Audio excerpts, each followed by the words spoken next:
What is going on, golf addicts? Welcome to the Tour Junkies PGA Tour Betting and DFS podcast for the Genesis Invitational 2021. I am David Barnett. I'm here with my co-host we've been doing this 6 years, Pat. 6 years. This is our sixth Genesis Invitational. Mr. Pat Perry with his new, slightly more touty backdrop. Yeah, it is. Got rid of the wine cellar finally, huh? Looking good, Well, though. we're gonna try something different, just see how it looks. But yeah, did a little rearranging. I still have the cellar here to my left, Got but still, it's Good to know. out of the picture for now. Podcast juice for the Genesis 2021. I've got a big old leader. It's actually a leader. They finally sent me a leader. They're like, this guy is going through. He's burning through these 750 mils. You know what I mean? Like, send this guy a leader. Finally got one of those from Wild Leaf, so that's good. What you got tonight, buddy? Now you should have a special beverage tonight as well. I do. Now I do have a brew for sure from Wild Leap that I'll probably be drinking more on. But I did lose a bet to you. It's probably the first time in forever. It has been a while. Yeah. And this is really when I feel like it really sucks that I won it because I feel like the penalty is not going to be that big a deal. Yeah. So now I've already forgotten the name of this damn drink. The matcha green tea matcha thing or something? That it is the just hang on. I need to get it right here. It is the matcha green tea latte, and it is unsweetened. Okay, I made sure that it was unsweetened because I was told. Now I had to get it a little bit earlier, so I put it in a Yeti inside of the refrigerator. So the ice actually looks like it's exactly the same. I don't think it's watered down at all. Now, no free ads for Yeti, though. No free ads. For effect, though, I'm actually going to put it back in the cup that it came in. Okay, good. That's right good. Here. Man, you really thought this out a lot more than I thought you would. And this is the first sip. So we're going to see how this thing tastes. Now, you lost this bet because Jason Day finished better than top 25 last week. I thought he would. You said no. And our Nut Hut member and avid listener of the show, Brian Halverson, got in on the Nut Hut, talking a bunch of nonsense, basically saying this was the grossest drink he'd ever had in his entire life. And a bunch of people said he was crazy. So he was in the chat last week, and he basically strong-armed us into having this matcha tea bet. So Pat is going to get to see if Brian is full of it or, if he's being honest, if he's being an honest Brian, an honest man. We'll see. Yeah. But let me just say, so it is iced, by the way. I don't know if I mentioned that.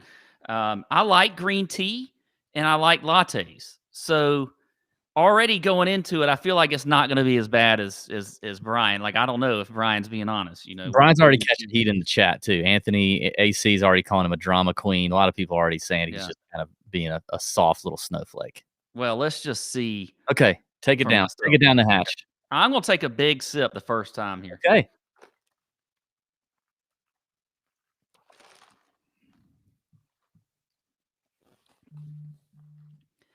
I like it. Okay. Maybe you have COVID. You can't taste anything. I could actually drink these regularly, I think. There you go, man. That's probably good for you. Keep you regular. A guy your age tends to have bowel problems in this stage in life, maybe polyps, you know what I mean? You don't want any of that. So maybe that matcha could get you right. Yeah, I mean, this really isn't that bad. I got to say, I don't know what Brian's like. What his taste buds I kind of had a feeling he was, honestly. We love him, though. He's an annual member of the Nut Hut, so praise God there. Speaking of Nut Hut, shout out to @agaytan13. Agaytan13. We don't know who he is, but he's a Nut Hut member, and he won the Nut Hut Listener League last week with 570.5 DraftKings points. You, Mr., I'm assuming, because we only have like one female, that's Nita, have won yourself a spot in the finals for a chance to win a trip to Augusta to play golf with us. Congratulations, Agaytan13. Good work. Nice work. Way to break the whole strain of we had a back-to-back winner. I mean, I was happy for AC, but come on, we need some new blood in there. So yeah, we do. Listen, by the way, shout out to the Nut Hut members. You guys just continue to bring the fire. Last week, Pat, was 1 year since we launched the Nut Hut. Just 1 year. I feel like we've come so far. The Nut Hut now on Discord. It's just things have just really ramped up. There's relationships being made. There's all kind of advice being flown around in there, not just golf advice. It's fantastic. Burger. Daniel Berger won. I don't know if you know that. He won the AT&T Pebble Beach. Yeah, I do. Thanks to Nate Lashley four-jacking from 13 feet on number 16 on Sunday, which you had in your Not That Anyone Really Cares betting card at 175 to 1. We were both really hoping that was going to hit, and it didn't. But Berger slams an eagle on 18 to take down Pebble Beach. I love Daniel Berger. I'm a big fan of DB Straight vibing from one DB to another, and I don't mean douchebag. I'm a big fan of Daniel Berger. And normally my Berger radar is actually pretty strong. I've picked him to win a couple times now, but I didn't have enough of him. So, you know, it is what it is. Berger winning. There were some other interesting, obviously Spieth doing his thing. Again, 54-hole lead and just completely disappears on Sunday. Spraying the ball off the tee like usual. That's interesting. Something to keep an eye out on. But, you know, still I think a T3 and a T4 his last 2 weeks for Jordan. That's pretty cool, I guess.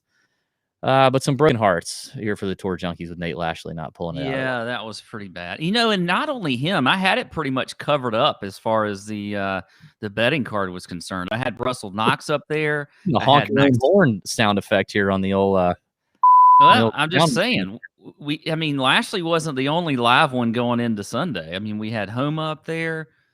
Tringali kind of snuck him there. So I mean, it was we had some close ones, but Lashley was obviously the killer.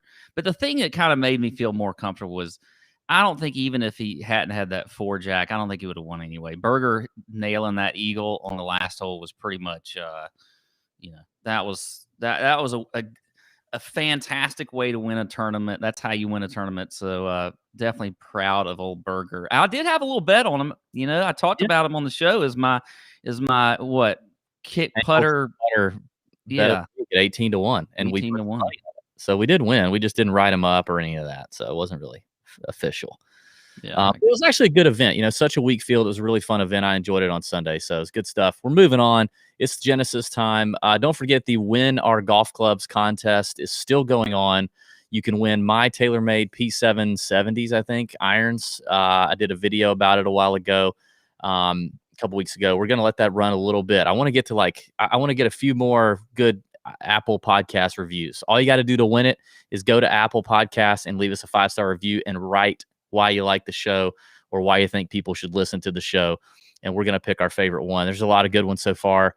But I'm going to send you my irons, pitching wedge through 4-iron. Pat's going to send you his driver. It's an M3.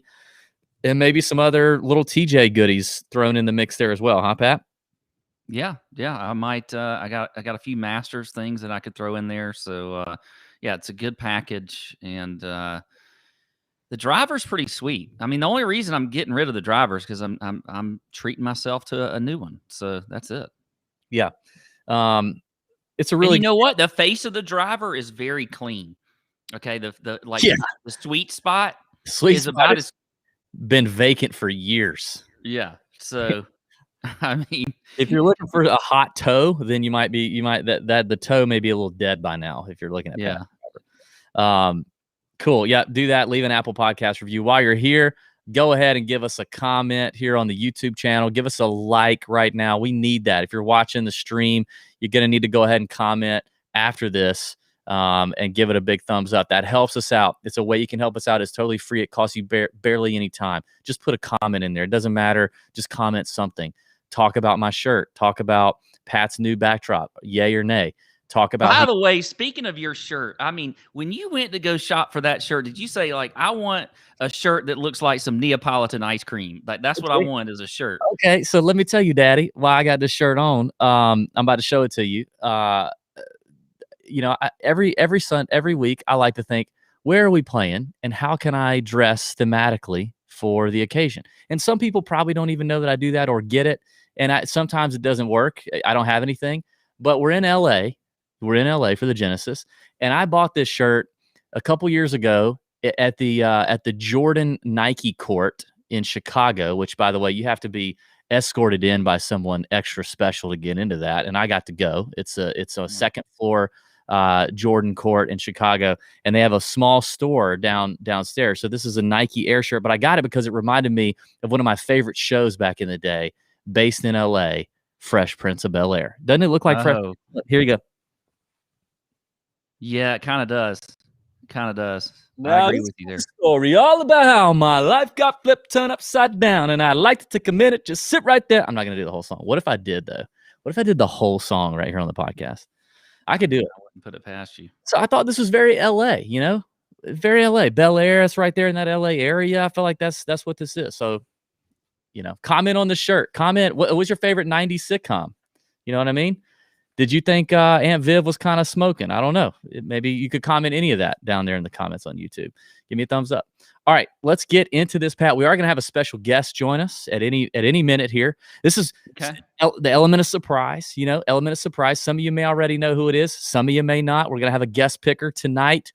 It's going to join us for just a few minutes at any moment. So, the suspense, you know what I mean? Maybe comment that. If you don't know, comment who you think the special guest is going to be. Comment who you think the special guest should be at another week. Just comment. Okay, Pat, talk to us about Riviera Country Club and some key stats and stuff. You know what I mean? Yeah, so this week we are at Riviera, like you said, in Pacific Palisades, California. So basically, LA. This is a par 71 playing just over 7,300 yards. We got 121 in the field this week, unless we get any withdrawals last minute. But it is a extremely strong field this week, so I'm pretty excited about that. The cut will be T65 and ties after 36 holes. Poana greens again this week that will run pretty quick, about 12 on the stump. You got 3 par 5s on this course. All of them are less than 600 yards. They measure 503, 583, and 590. And, when you look at this course, it's got a very classic kind of old school design, tree-lined fairways. The fairways themselves are pretty tough to hit. As a matter of fact, they're one of the tougher fairways on tour to hit. But they really don't ever have the rough all that much. So I don't think that the rough is ever really that penal, which is why I think you can definitely see the Bombers have an advantage for sure this week.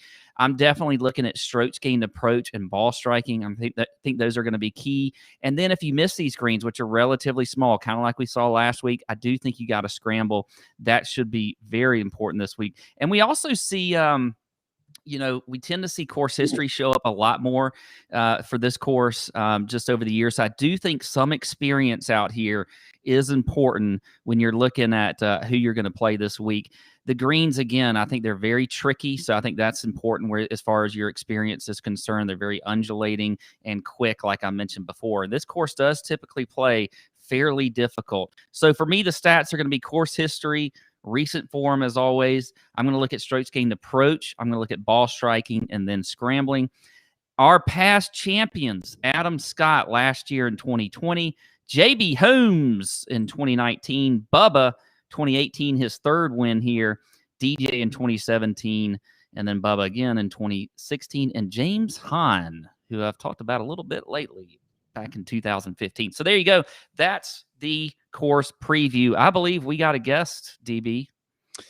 We do have a guest, and I'm going to keep him waiting for just a minute longer. I'm going to throw my 2 cents in here on the course breakdown, and when our guest we'll bring our guest in, and when he's done, we'll get right into the picks. I like what you said about this golf course. This is back-to-back weeks of team course history. So if you're team course history, you're excited. And one of the things I noticed is Data Golf, which we like some of the stuff that Data Golf does. They do a lot of cool studies and stuff. Data, you know what I mean? #data. And I found it interesting that only Waialae, Muirfield, and Augusta National rank higher in their models and what they're looking at in terms of the importance of course history here at Riviera. So obviously very important, even more so than Pebble Beach. So I thought that was really interesting. I'm going to take a look at that and kind of strokes gained total performance at Riviera here in recent years. And I think if you're looking at a couple of players, a tiebreaker could be, how much history do they have? I'm going to favor some Bombers. I'm going to favor some length because you got, 7 par 4s over 450 yards. You got the par 5s you got to take advantage of. A lot of the winners tend to take advantage of the par 5s out here. So I just think the length is definitely an advantage here at Riviera. I think, the POA is important. I saw a couple of quotes from some players talking about how the POA here is very similar to Torrey Pines, maybe not as close as Pebble, but very similar to Torrey Pines. So I looked at strokes gained putting and strokes gained around the green on Torrey Pines South, which is the only course they have shot link data on, and Riviera in the last 5 years. And I kind of plug that into a model here that I'm looking at and I'm referencing.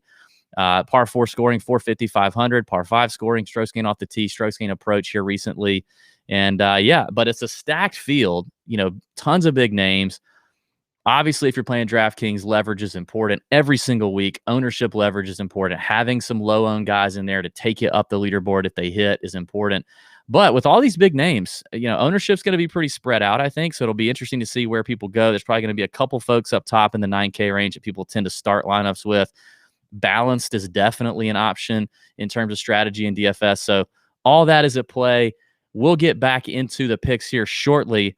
But for now, I would love to go ahead and producer Sam, you can bring in our lovely esteemed guest here, none other than Mr. Danny Woodhead. Pew, pew, pew, pew. Hey, how cool does my outfit look right now? Dude, hold on. Hey, I was thinking I'm on mute or something. How good does my outfit look? It looks fantastic, man. Let me see that jacket though. Bro. Let's see it. Get that. Oh, yeah, that long shot. Yeah. That long shot season right there. Man. Pay for that? I'll be honest. I think I wore it to church. Because I thought it looked fire, so I might as well do it. Do you like how I think these are turned into my podcasting glasses? They're supposed to protect your eyes. I'm not doing it for the protection. I just thought it would look kind of awesome right now. Dude, and that beanie you got on right now, like a round beanie.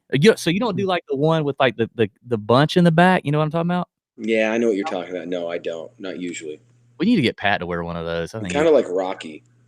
Yeah, a little Rocky. Yeah, it does kind of have, like a Mickey. You're like his corner man. Yeah, I would say I'm definitely more like Mickey.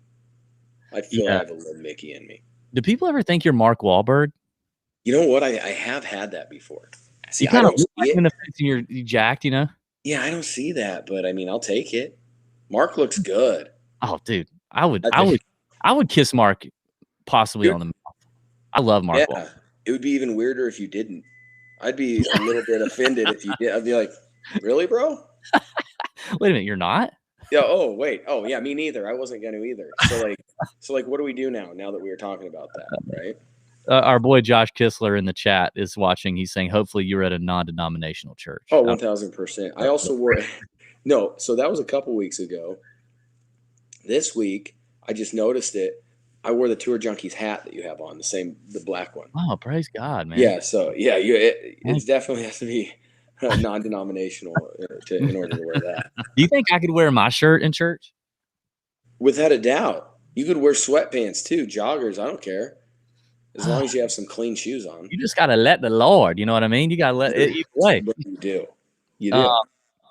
Danny, I feel like you're like on every podcast right now. I mean, I know you only have your own, but you guys are just ramping it up. Your boy Matt over there, Out of Nowhere podcast. You guys need to look him up. Y'all are just on fire right now, right?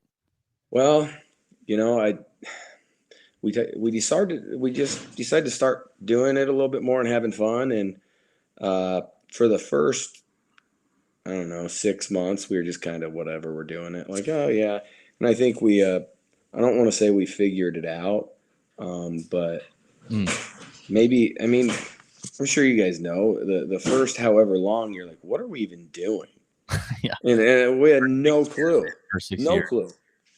And Yeah. now we figured it out a little bit more and have fun. And we now have a radio show in San Diego every Monday night. So it's kind of cool.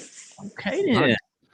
Man, I had to give a little plug to San Diego. Yeah, we got a few listeners that still try to live in California. So, shout it out.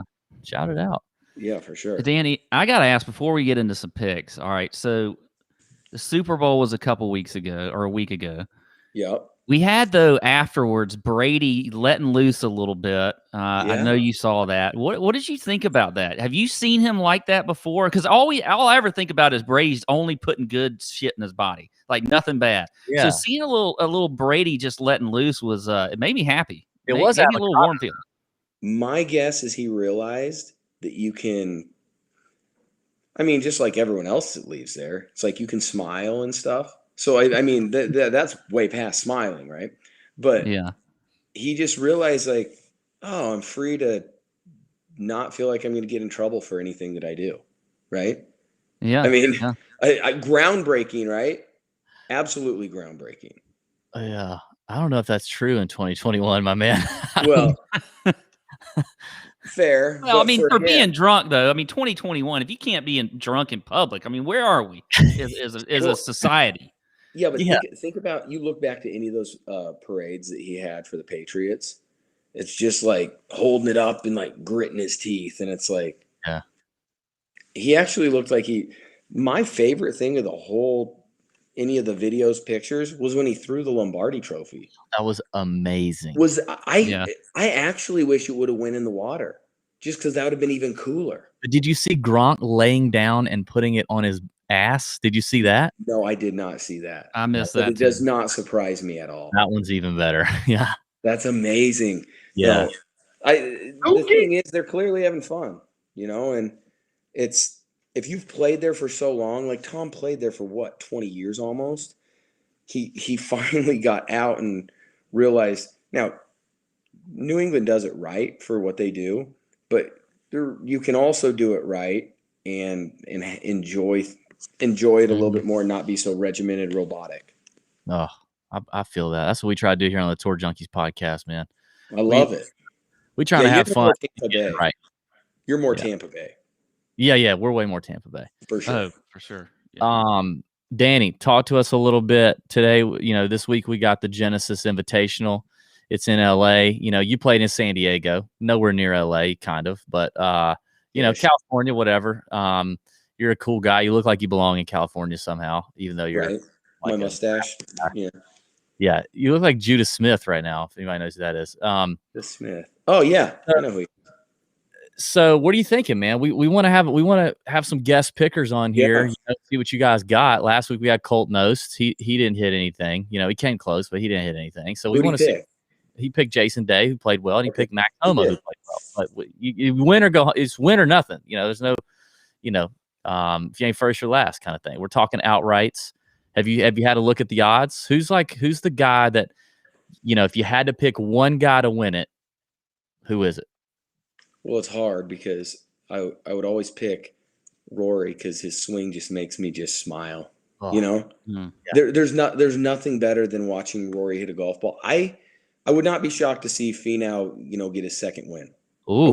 I really wouldn't be shocked. I like it. He can hit the ball far enough, right?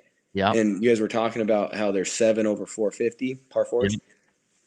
That's not going to affect Tony. And I think he's a really likable guy. I'm interested, or not interested, but I always love the California swing, and they're playing on POA, and it is interesting because before I went to San Diego, I had no idea what that was. No clue.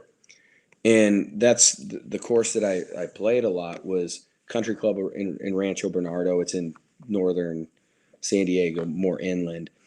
But you get out there, the first one off, there's nothing better than putting on POA. Absolutely. You don't do that a lot. I loved it. But then if you're in the afternoon, it's absolutely like you have no idea what's going on. You do hear that a lot. Yeah. You know what I'm saying? But like if you go out and you're the first one out, it's actually awesome. Because there's no bumps. So right now, what Danny Woodhead is doing for you people right now, he may not even know he's doing it, but he's giving you showdown advice. If you're playing DraftKings, you want to play some showdown, and he's giving you some first round leader advice if you want to check that out. You need your the weather's going to be beautiful the whole week. I'm pretty sure. Like as of now, it's great. It's going to be nothing like here. Yes. Here in Omaha, it's like negative $1 trillion. God, it's been terrible. So, get the guys putting on the fresh POA. For sure. So is Finau your pick? Is that your outright? I'm going to go with Finau just because I really like him, and I think he's he did play good. Didn't he play good at what tourney was it? Did he play good in Arizona? Or is that a negative? Yeah, Tony. No, he finished runner up at the Farmers. He could have won the Farmers. No, it was Farmers. He could have won both of them. Yeah. It was Farmers. And then he went to the money grab in Saudi, I think. Yeah. He did good. He did good there. He played well there too. Yeah. Yeah. So I really like Tony. I think he's a savage. Okay. So I'm going to pick Tony. It's not it's not your number one. Everyone's like, oh, DJ's playing. Yeah, DJ's he can win any week. You can't come on the Tour Junkies podcast rocking the long shot season jacket and picking DJ. Okay. So I'm proud of you. I like the Tony Finau pick. A lot of people who knows when he's going to win a second one. He's going to win a second one, but dang, he's had a lot of opportunities. Right. We'll see what happens. But now, speaking of long shot season, give me one a little longer, like kind of a little bomb. You hit it, and you're gonna tell some buddies about it, because it's kind of out there a little bit. Who do you like there? Let's go with McNeely just because of how he played, this last weekend. I mean, California he got a little taste of playing on a Sunday, and the thing that I've always loved about the earlier in the season is guys kind of catch lightning in a bottle and then they just ride it. And not finally, he's young, but he gets runner up, and it's like he's like, I can play with these guys. Who knows? Maybe he goes out and shoots a low number on Thursday or Friday and kind of see what happens. 150-1. I like that pick. I mean, he's a long shot, 150-1. He, after his round on Sunday, he gave an interview right before Berger did, and he really talked about how he thought he found something, as far as down the stretch, and I think it gave him a lot of confidence. I like that. I think we'll see what happens, but I like that pick. Yeah, I kind of like the kid. Yeah, he seems like a good kid. Good head on his shoulders. Makes good decisions. I don't know if he'd be fun to talk with us, but I'm just saying I like his game. Yeah, a guy named Maverick, you got to have a little personality. You kind of without a doubt. Danny Woodhead, we thank you, man. Thank you for joining the Tour Junkies podcast. Yet again, we appreciate that. Thanks for rocking the jacket at church, brother. We appreciate that. Amen. Well, and it looks awesome too, right? It does look awesome. It really does. All right, tell folks where they can find the the pod, where they need to look at the podcast. What y'all got going on? Out of Nowhere Pod. Pretty much any platform. Not pretty much. You can find it on any platform. And come on, Spotify, obviously Apple, yada yada. And then out on Twitter and Instagram. It's @ONPod. I think you'll like it. I think you'll enjoy it. I think you'll enjoy my partner in crime, Slauson. He's always something ridiculous. And people definitely enjoy his personality if you think. Love it, man. Thank you, Danny. We appreciate it, man. Have a good week. Keep grinding. I know you're preparing for Chambers and your UF deal. So keep doing your thing, man. We appreciate it. All right. Hey, have a good one, fellas. Thanks for having me on. See you, dude. Bye. Thanks, Danny. Everybody thought it was Carlton Banks, but it was Danny Woodhead. Kind of still short guy that can probably dance a little bit, but one's black, one's white. One ran the ball in the NFL, one danced on TV. So pretty close though. All right, let's get into the picks, Pat. Before we do that, I got to tell our folks about our healthy snack alternative friends at Monk Pack. Okay, because healthy snacks are normally they're disgusting. All right, let's be honest. They normally taste like cardboard. Your wife hands you a rice cake. She says, "Honey, look, it's got cinnamon on it." You eat it, and you want to throw up in your mouth. You drop some on the floor, the dog won't eat it. That stuff's kind of gross. They don't fill you up. They don't satisfy your cravings. And our episode is sponsored by Monk Pack, and they're going to take care of all that for you. Monk Pack keto nut and seed bars, only 1 gram of sugar, only 2 to 3 grams of net carbs, and only 150 calories. Okay, that's all it is. They're great for anyone following that keto lifestyle and the perfect snack for anyone trying to eat better and cut back on that sugar and carbs without sacrificing the taste. They got a lot of balance of sweet and salty if you like that. They got whole nuts and seeds, and it's still kind of soft and chewy. You're not going to break your teeth. They come in delicious flavors like caramel sea salt. That's my favorite. I love caramel. You get a little bit of the sweet. I love sea salt. Love that. When I'm in the ocean, I'm swimming, I just kind of open up my mouth and get the sea salt in there. They taste incredible. You can't beat the low sugar nutrition.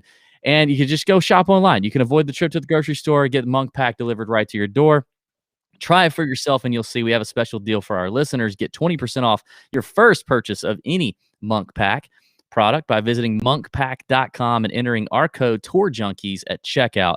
And Monk Pack is so confident in their product, it's backed with a 100% satisfaction guarantee. So if you don't like it, they'll exchange the product for a refund of your money, whichever you prefer. To get started, just go to monkpack.com. That's MUNKPACK.com and select any product. Enter the code Tour Junkies, all one word, at checkout to save 20% off your purchase. Monk Pack, delicious, nutritious food you can count on. And we thank you, Monk Pack, for sponsoring the podcast and sending us some delicious snacks because they are delicious, especially that sea salt hitter. All right, Pat, you good? Yeah. You need to go downstairs and get you a Monk Pack hitter. You hungry? You good? I might in a little bit. I'm good right now though because I got this fantastic new drink that I discovered. Yeah. All right. Let's get into the DFS picks for DraftKings in the Genesis 2021. Let's get into this, man. We got some studly names, the strongest field we've seen in 2021 right now. I'm excited about it. Obviously, DJ's your favorite. We're going to give you 3 GPP plays from 9K and above and a fade. I'll get down and dirty with this one because literally, a lot of the names up here are they're studs. There's a lot of reasons to play these guys. I went to these guys a couple weeks ago and it was great. It paid off. The combo of Jon Rahm and Xander Schauffele, I just love it. I love the combo. It just feels like they go together. It feels like, caramel is sea salt. That's kind of what it feels like. But I love the prices. I love the upside. I love the way both are playing. Both have played pretty well here at Riviera Country Club. I'm all in on those two. I shouldn't have to tell you a whole lot else. That's where I'm going in this range is those two. And then I think I may be wrong, but I think I'm going to get a little leverage with Collin Morikawa in terms of ownership leverage and GPPs because I think a lot of people are going to be excited about the way Patrick Cantlay's playing. And listen, if you want to play Patrick Cantlay, I can't talk you out of that one. He's playing so good right now. He's hot and he's a California kid. He's a winner. He's a ball striking fool.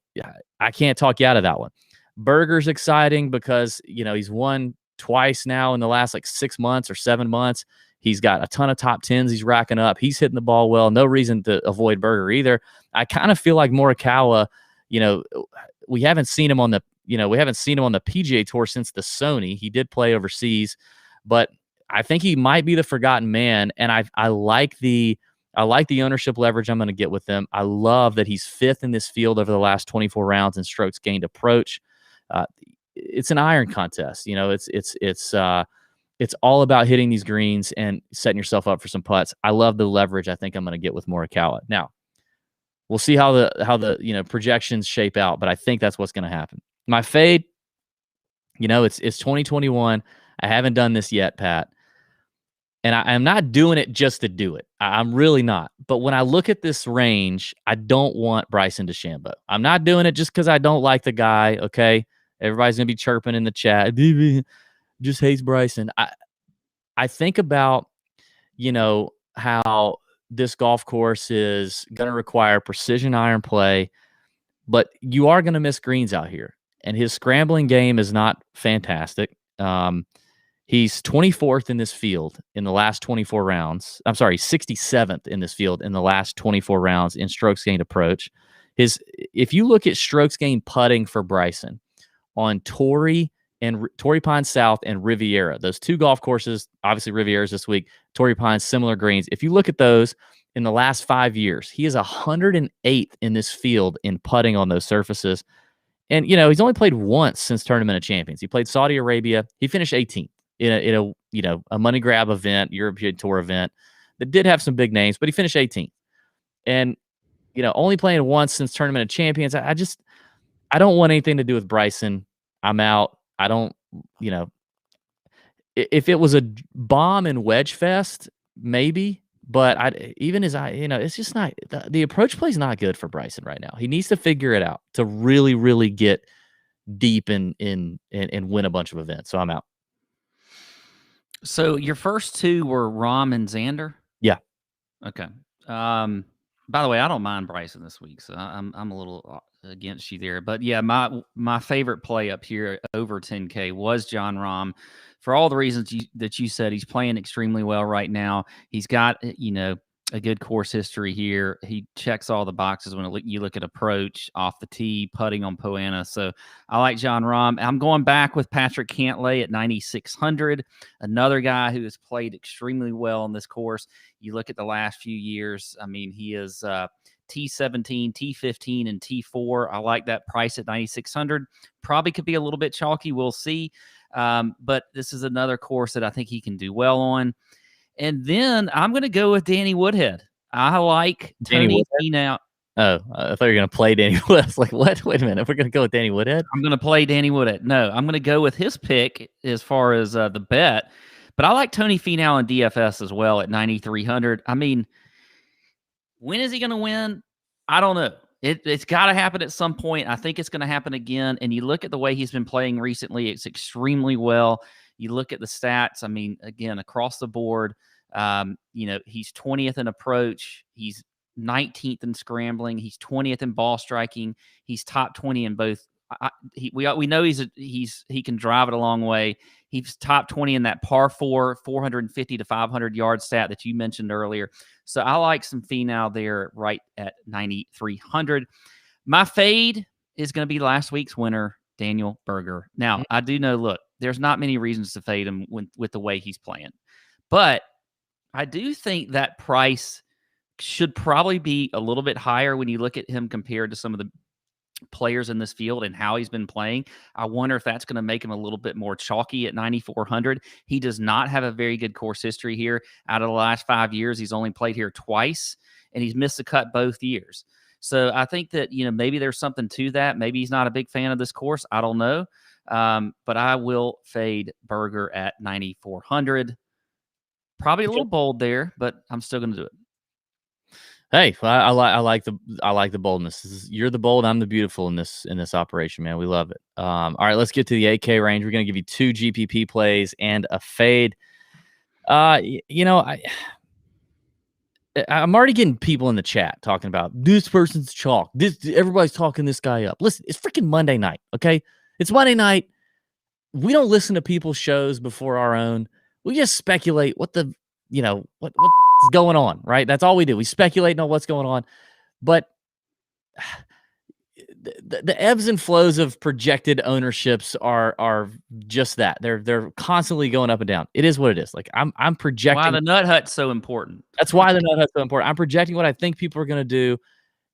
And what we've also seen, we've been talking about this a lot in the nut hut, actually, because we got sharp people in the nut hut, is what you're starting to see is so many more people are playing DFS golf. So many more people are going to these sources for ownership. And there's a lot of ownership projection places out there. So many people are getting a hold of better data, like what Fantasy National provides you in the stats and all that kind of stuff, that, while it's golf and it is still very highly variable, like a lot of people are coming on to the same folks, the same players. And then there's a reaction. Like you see, like somebody's projected at 20%, for example. Everybody's talking them up at 20%.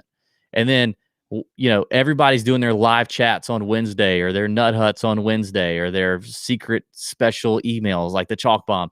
And then all of a sudden, come Thursday, you look at your thing, and that same player that was projected at 20% is now at 14% because everybody's like, oh, I got to get off. So really, freaking ownership is getting tougher and tougher to predict what's going to happen.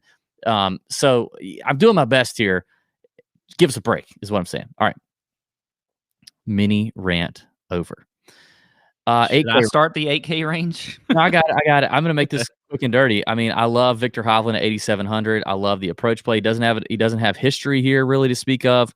But man, you talk about, solid approach play. In the last 24 rounds, he's 8th in strokes gained off the tee. He's 3rd in strokes gained par 4 scoring, 450 to 500 yards, 26th in par 5 scoring overall. Love the value, love the win equity. Victor Hovland, yes, please I'll take it. And then this all may be chalk. God knows now. Max Homa at 8,200 is very interesting to me. He's an LA guy. He's telling everybody that he feels like everything is really close, and that's evident in his play. Max isn't one to just BS people. Maybe I'm a sucker for the tweet, and I'm just going to be a sheep like everybody else. But I love the value at 8,200. It is what it is. At the end of the day, I want Max in my lineup at 8,200. He's number 1 in par 5 scoring in this field over the last 24 rounds. That's a big thing to say, that you're number 1 in this field in par 5 scoring over the last 24 rounds, because this is a big freaking field. strong field. Plays, decent record at Riviera as well.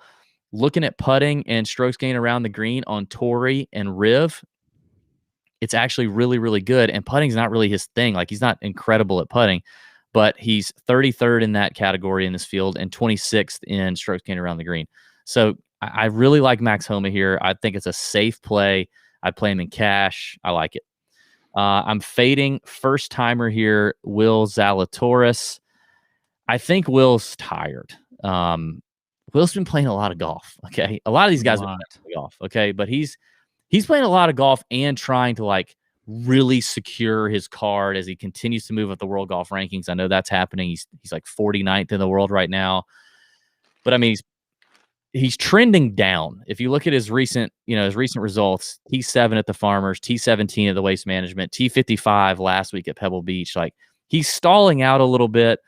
Last week at Pebble, he was 66th in greens and reg, 47th in approach, 45th in around the green, 43rd in off the tee. Like, I don't know. It may be time to like let Will take a breather. He's still a stud, 100%. He's a stud. But like I said with data golf and how course history really, really matters here, I think lack of history here and just general fatigue and like mental fatigue may be a factor for him. So I'm out on him. I don't mind that. As a matter of fact, I'll say this. I'm going to pat myself on the back again this week. And the Fantasy Golf Sommelier, which comes out on Wednesday morning, Will Zalatoris was my fade last week, and he was upwards of 20% plus owned. I also had Brian Gay as the cheap play. He finished in the top 35. And then my what was the pop the cork play was Russell Knox, who we know finished pretty well too, except for the whole penalty thing. We don't have to get into that. But anyway, here's the thing. I don't really have much to say here because my two plays in the 8K range are exactly the same as yours. They are Victor Hovland at 8,700 and Max Homa at 8,200. Now, I'll be interested to see. I think Hovland's ownership should be pretty good, but I'll be interested with what Max Homa's is. But for all the reasons you said, he's playing great. We talked about that par 4 scoring from 450 to 500 yards. He's top 12 in the field there also. So I love Homa there at 8,200. We're not talking about our cash plays, but I think you could seriously look at Homa and cash also. Yep. So we'll go to the 7K range, I guess, because that's all I got there. My fade. My fade is Cam Smith at 8,400. Don't like Cam. Don't like how he's been playing lately. You look at the stats. He is a great scrambler, and he is good at putting on Poana greens. But his approach play, he's 68th in the field. He's 66th in ball striking. He's not particularly long off the tee. So I'm not a big fan of Cam Smith there at 8,400. Okay. I kind of like I meant to say that kind of at the top. This is one of a couple of courses on the rotation that feature Kikuya fairways and rough, which is something that a lot of Aussies and South Africans are familiar with. So, you got a little bit of that going on there with Cam Smith. I'm a little surprised. I don't mind Cam Smith. He wasn't like locked in favorite play, but I don't mind him. If I got asked about him, I'd probably tell you, I would roll with it. So I don't know about that. Maybe. Okay. By the way, Nick was asking, he said I should have a pop the cherry play if you have a pop the cork play on your Fantasy Golf Sommelier. A couple things there. Number one, Nick, that's funny. Number two, Pat, your Fantasy Golf Sommelier videos, I got to be honest, they've been pretty good. I've enjoyed, the picks have been okay. I come more for the entertainment, late night Pat. I get 7 minutes of late night, halfway drunk wine Pat, which is the best. That's the best dose that I could get of you. But I've also been educated here lately. Last week you talked about the screw tops on wine, and then the week before you talked about short corks, and short corks matter. So praise God for that. I've really enjoyed it. I think people should be tuning into that on Wednesdays on our YouTube channel. It's very nice. Props. Appreciate that. But but the picks were good last week. So they were good last week. Also, Nick talked about my play late that I'm kind of coming on to that I don't talk about on the show, and that could be found in the Nut Hut. Listen, guys, the Nut Hut, if you were a member of the Nut Hut and you left prior to us putting everything on the Discord server, you need to come back, okay? Because the game changed when we moved it to Discord. It's so much better, so much more user-friendly. There's an app. There are literally Nut Hut members in there 24/7. I mean that. I go, like on Wednesday night, if I'm not in the chat, and I go on Thursday morning to get in the chat, and I look at like 4 a.m., there are freaking people in some time zone. I don't even know what's going on in the Nut Hut chat talking. It's incredible. So that's where we go to mix it up with our members, talk DFS, talk golf betting, have a lot of fun. We have a ton of laugh. I laugh all the time in the Nut Hut. It's so freaking funny and entertaining. But Wednesdays, that's where me and Pat and Ben, mainly Pat and Ben, you can find them chatting on Wednesday night. That's where we put ownership projections. We put like little inside stuff that we find out from our caddies on the ground, from our players that we talk to that are on the grounds at these tournaments every week. We put a lot of tools in there that you guys can have access to. Oh my God, that's hilarious. Nick A just said the Nut Hut slogan should be nutting 24/7. That is freaking brilliant, Nick, and we're stealing that. It's just a great place. People are making friendships in there. It's a lot of fun. People are winning a butt ton of money in there. We got sharp listeners, sharp people in the Nut Hut. AC, our boy AC, who kind of runs the Nut Hut, just won $5,000 and just won the PME challenge. And it's a great community. You need to join it. And for no additional cost, if you play NBA, NFL, is there a hockey in there now? I think there's a hockey in there now. If you play DFS basically for any other sport, there's a channel in there where other experts are talking. We just have a blast in there. It's a lot of fun. It's $10 a month or $90 a year. Just sign up. Sign up for a month. If you don't like it, cancel it. No problems. Just sign up, give it a shot, and give it a good like 2 or 3 weeks. Don't give me a week and then be like, this wasn't what I wanted. Like, no, get in there and give it a shot. It's freaking amazing. Okay. If you're a Nut Hut member, you need to comment on the YouTube page, like why you love the Nut Hut outside of the amazing golf stuff. It's just so good. So go to tourjunkies.com, click on Golby's Nut Hut, and join that thing. Also, you get 20% off any purchase for the lifetime of your membership in the Tour Junkies shop. 20% off anything you buy. New hats in there. New hat right here. That fire jacket Danny Woodhead was wearing. Yeah, it's good stuff. All right, that is the Nut Hut PSA. I promise no more ads for the night. Let's get into the 7K range. Pat, why don't you start us off? 3 GPP plays and a fade. All right, well, I'm going to start us off at 7,800, Carlos Ortiz, another guy that's just been playing fantastic lately. You look at his course history here. It is also very good. He has, excuse me a second. I like Ortiz this week. By the way, real quick, while you're looking that up, if you comment on this YouTube channel, anything, I don't care what it is. If you comment, we will send you a couple pairs of socks. Now, if you're like, what? I don't need some socks. Producer Sam, if you can throw up the picture, we have our listener, Crazy Marcus, went to the Waste Management Phoenix Open, and he bought 2 pair of socks, and you get a thing of Bridgestone golf balls. There's the socks. If you're watching on YouTube, you can see the socks. They're Stance socks for the Waste Management. Ooh, great socks. Those are nice socks. We will send you those socks for free. Just comment on the YouTube channel. We'll pick somebody and we'll send that to you. So that's free right there. Only you can make a difference. You know what I mean? Golby wants you to comment. All right. You got to if you're in the live, you got to comment once it's done. It doesn't count when you comment live. Okay. I don't know why. It's YouTube's rules. All right. So you like Carlos Ortiz? Like Ortiz, you look at he's played here 3 times in the last 5 years, T26 in 2020, top 10 in 2019, and then a T26 also in 2016. We know he's been in really good form lately as well. And then when you look at the stats also, I mean, he's checking the box off the tee. He is top 10 in the field in scrambling. He's 4th in the field in putting on Poana greens when you look at the last 100 rounds. Also, plenty long off the tee. So I love some Carlos Ortiz there at 7,800. And then I'm going to go back with my boy Sam Burns at 7,400. I like him as well. He is 35th in the field in strokes gained approach. He's 15th off the tee. He's top 20 in ball striking, top 15 in driving distance, top 10 in par 4 scoring from 450 to 500 yards. And then you also look at his course history here. he has been pretty good when you look at, he's only played here twice. He did miss the cut his first year, but got experience and was T23 in 2020. So I like some Sam Burns, and we've seen him in some decent form lately as well. And then I'll drop down.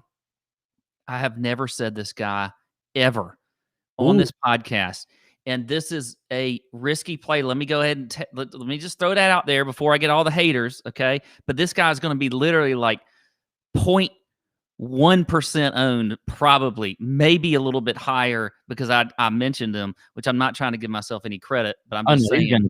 He's going to be. KH Mother effing Lee at 7,100. Now, let me tell you something. Go ahead. Well, if you look at his last several events, he's been 0.1% owned. I know. Now, maybe I'm the only one, or maybe everybody else is talking him up too, because he's been in good recent form. He had that second place finish at the Waste Management, did miss the cut at the Farmers, but was T32 at the Amex and was top 20 at the 70 Open. The Amex, I always say that. I'm just going to say the American Express.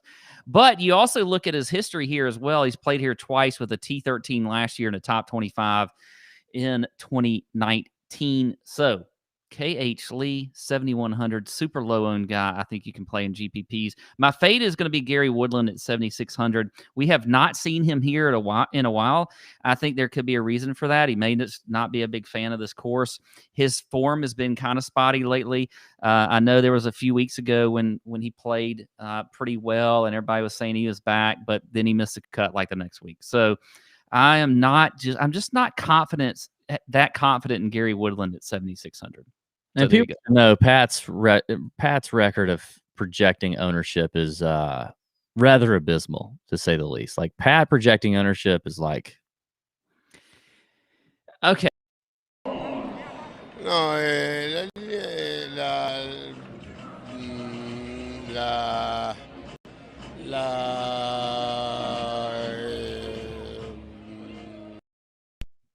That's what Pat projecting ownership. All right, well, let me just go this route then. So all you people out there that think you're so good at do you want to guess what his last 4 events was? He was 0.2 at the Waste Management, 0.1 at the Farmers, 0.5 at the American Express, and 0.1 at the Sony Open.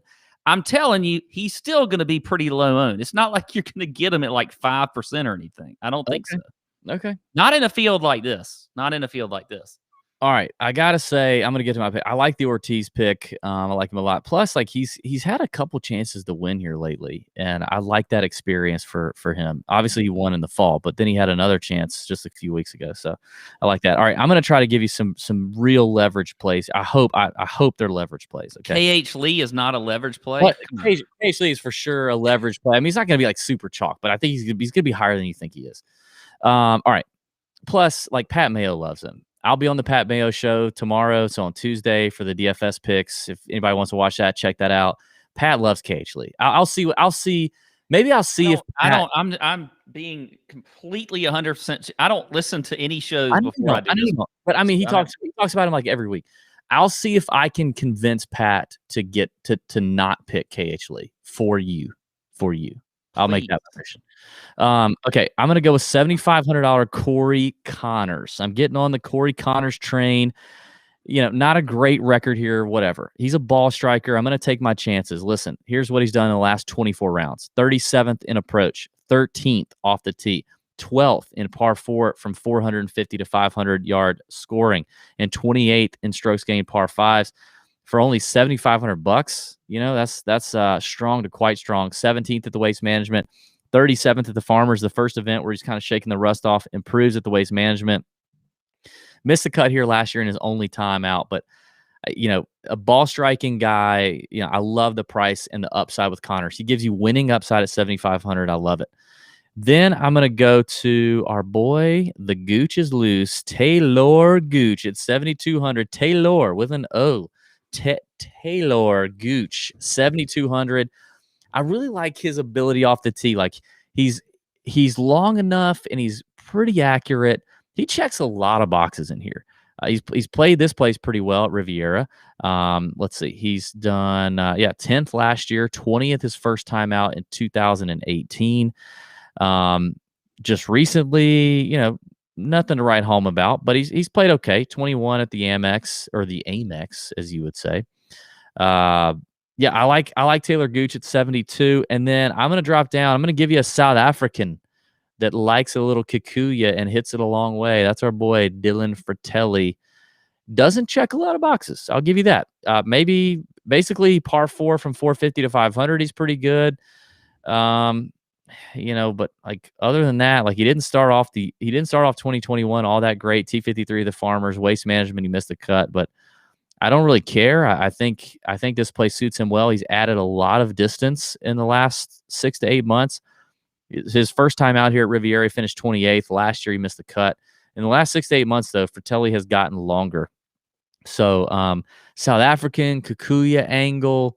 He's a winner on the PGA Tour. I think he does give you winning upside. If he's there on Sunday, I think he gives you a chance, Obviously, there's a ton of implied win equity up top because there's so many freaking studs at this event. But I do think Fratelli gives you, some real upside, top 5, top 10 in DFS, and I think he's going to be pretty low owned. My fade is actually going to be a guy that our boy Danny Woodhead mentioned. I didn't want to come at him, but I'm out on Maverick McNeely. First timer here.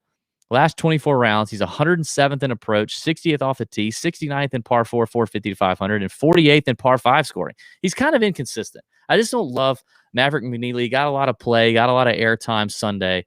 I think I'm out. So there you go. I don't mind Maverick. Yeah. And if I were going to play, a lot of people, we've kind of thrown out the cash picks. We're trying to shorten it up a little bit, but a lot of people are texting us and DMing us about cash plays. If I were going to start a cash lineup, I like Xander, Max Homa, Cameron Tringali. It's cash.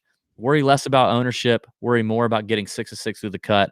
I like Xander, just under 10K, Max Homa, Cameron Tringali. I know you mentioned Homa as well. So that's where I would start a cash lineup if you're going to build one.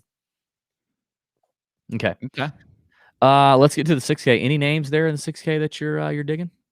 Yeah, there's a few here. Now I tried to throw out a few different ones and we typically talk about, but I still like Doug Gim again this week. I mean, he's at 6,900 now. He has not played here, but I just still think the way he's been playing lately, at his form and the stats all check out. So at 6,900, I like Doug Gim.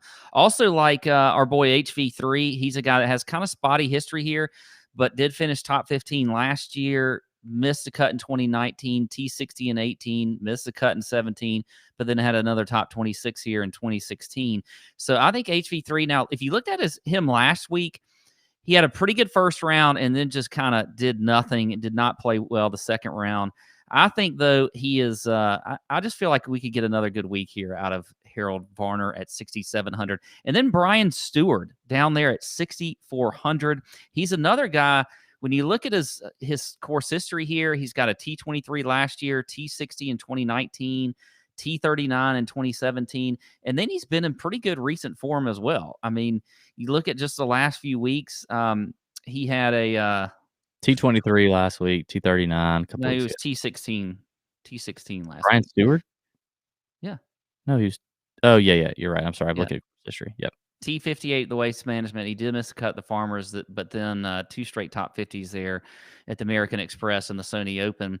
So I think old Brian Stewart could be a good little cheap play there at 6,400. All right. I like the Gim play. I like Martin Laird. Out here. He's got a good record here at Riviera. Good ball striker. I like him. I think a cut maker is Nick Taylor. He's been a cut maker here.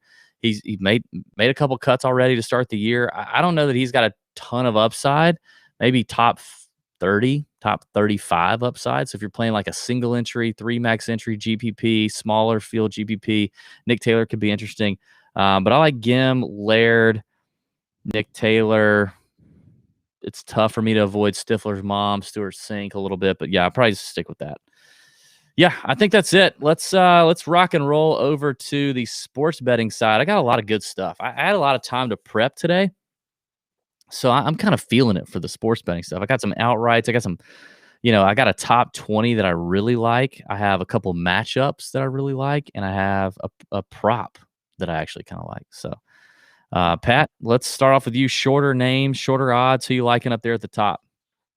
Well, I think the shortest odds guy that I like was Danny Woodhead's guy, Tony Finau at 25-1. I like him. He's there at on PointsBet at 25-1. I think that's a good number for him, and liked him a lot in DFS as well. So as far as the shortest odds guy, I will take Finau, and then also like Victor Hovland. He is at 35-1 on DraftKings Sportsbook. I like that one as well. And then we can get in sort of the mid range and longer shots here after your guys here. Yeah, I mean, I'm totally with you on the Hovland play at 35-1. I love that. I already talked him up in DFS. Love the way that his iron play, his approach play, how he scored on the long par fours and the par fives right now. I think Hovland's probably one of my favorite values on the board, 35-1. I also really like Patrick Cantlay. I mean, if you're going to talk really short numbers, Cantlay is as short as I'd go. I think that's a value at 16.5-1. The way that he's playing right now, as good as he's playing in Cali, I think Cantlay is the guy. If you're someone that tends to bet, if you have a larger unit, sir, if you have a larger unit on you and you want to throw it down on a shorter name, I like the value for Cantlay. I like it better than Xander. I like it better than JT. Honestly, I would handicap this and make it DJ, Rahm, Cantlay. Just the way that he's playing, that's where I would go. I would actually make Cantlay shorter than Rory, JT, and Xander, who are all above him. So, yeah, I'm a big believer there. In the mid-range, my two favorites are Max Homa at 70-1, Carlos Ortiz. We mentioned both of these guys. Homa's talking about how well he's playing. He's a Cali guy, very local LA guy, loves this place, hitting it great. I'm hoping fatigue isn't a factor for him, but he's a young guy. He'll be all right. But I think 70-1 is a good number. I think he's close. Ortiz just won in the fall, his first PGA Tour event.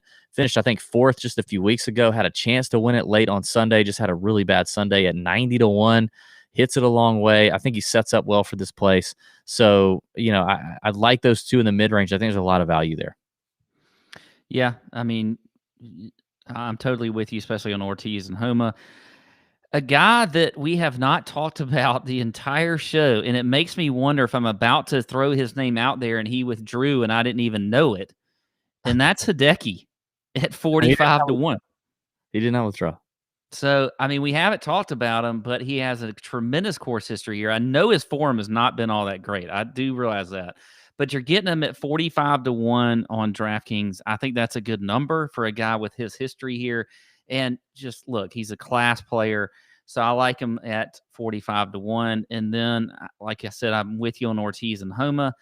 And if we're going longer shots, I like Sam Burns at 125-1 on DraftKings. And then the guy you don't like, Maverick McNeely, at 150-1, coming off of that great performance last week at Pebble. So there you go. So I got a few more long shots than you do, of course, because I just love them. I think it's really tough to ignore Cameron Tringali at 100-1, considering now, win equity is tough. But, he does have a top 10 here in the last few years, top 30 last year, but recently just been playing super, super good. Since 2021 started, 56th his first event, then an 18th at Torrey Pines, 17th at Waste Management, and a 7th last week. The ball striking has just been tremendous for Tringali, and 100-1 is quite the number. You do have some long shot winners here at the Genesis. I mean, we've had J.B. Holmes won in 2019 at 150-1. James Hahn won in 2015 at 200-1. John Merrick won at 250-1. So, you can have a long shot winner. I mean, this is a really strong field. I don't know that it's very likely, but it can happen. So I like Tringali at 100-1. I like Lanto Griffin at 150-1. Played well here in the fall at a Cali event. I think it was the Zozo. Wasn't it the Zozo? Because the CJ Cup was in Shadow Creek in Vegas. So I think he played well at the Zozo. Hits it a long way, long enough. Plays well in these strong fields when you look at it. He's 150-1. He's also 4.5-1 as a top 20. Yeah, I don't know what to do with Norlander right now. It's like his 7th event in a row, 6th or 7th event in a row, but he's 150-1 as well, and a little intrigue there for Norlander, just given the small greens, his ball striking. I hate how bad he played Saturday and Sunday on the weekend. He had such a chance to win, but man, he sucked. I mentioned Taylor Gooch at once. He's at 175 to 1. I don't know about his true win equity. He may be worth a look in the top 20, top 10 markets. We haven't really seen Taylor down the stretch on a Sunday get amongst it, and I like to see that before I see him win. But also right there with him at 175 to 1, Brendan Steele at 175 to 1. Another California guy, loves playing in California, hits it a long way, scores on par fives. He has win equity. Should have won a few weeks ago. I think that was at the Amex, or maybe it was before that, the Sony. It was with Sony. So Brendan's still there. Let me tell you something here. This is way out of left field. A guy who finished runner up here last year, I think he lives here, or he lives very close. At least his coach is from here, and coach is out of LA. Who made the cut last week, and that's basically all he did is made the cut. Sung Kang is 500 to 1 on DraftKings right now. 500 to 1. He's like 200 to 1, 250 to 1 everywhere else. But Sung Kang hasn't missed a cut here in 5 years and finished runner-up last year. He loves this place. 500 to 1 is a huge number for him. I would throw like $2 on Sung Kang. I hate the guy, but yeah, throw down $2 on him. I think that's it for me in terms of outrights. You got anybody else you checked out on your phone? No, I'm checked out. Yeah. It's a good job, though, DB. Appreciate it. Great. Well, I do have a top 20 lock that I think. My boy, I can't go without talking about Luke List. Luke List is 5 to 1 as a top 20. It's my favorite long shot top 20, and I don't like betting, 2 to 1 top 20s. F that. It's my favorite long shot top 20. He's got 2 top 20s here in the last 5 years. And in the last 5 years, 4 top 30s. He likes this place. He's a long hitter. He likes Riviera. Okay. So Luke List, 5 to 1, I like. I've got a couple matchups that I perused all the matchups on DK Sportsbook that are already out. And I like betting the underdogs in matchups. It's 1v1. It's golf. Anything can happen. Colin Morikawa is plus 100 to Hideki Matsuyama. I talked about how much I like Morikawa here. I love the iron play. I know Hideki has an incredible record here. You just talked about 45 to 1. But the value on Morikawa at plus money, the iron play, the fearless kid from California himself, I think this is just the beginning in terms of how well he can do at Riviera. I like that number. And then another guy at plus 100 that I talked about is Corey Connors over the old veteran, Sergio Garcia. I like that play too. We, haven't seen a ton of Sergio over here. He's played a little bit over in the Middle East.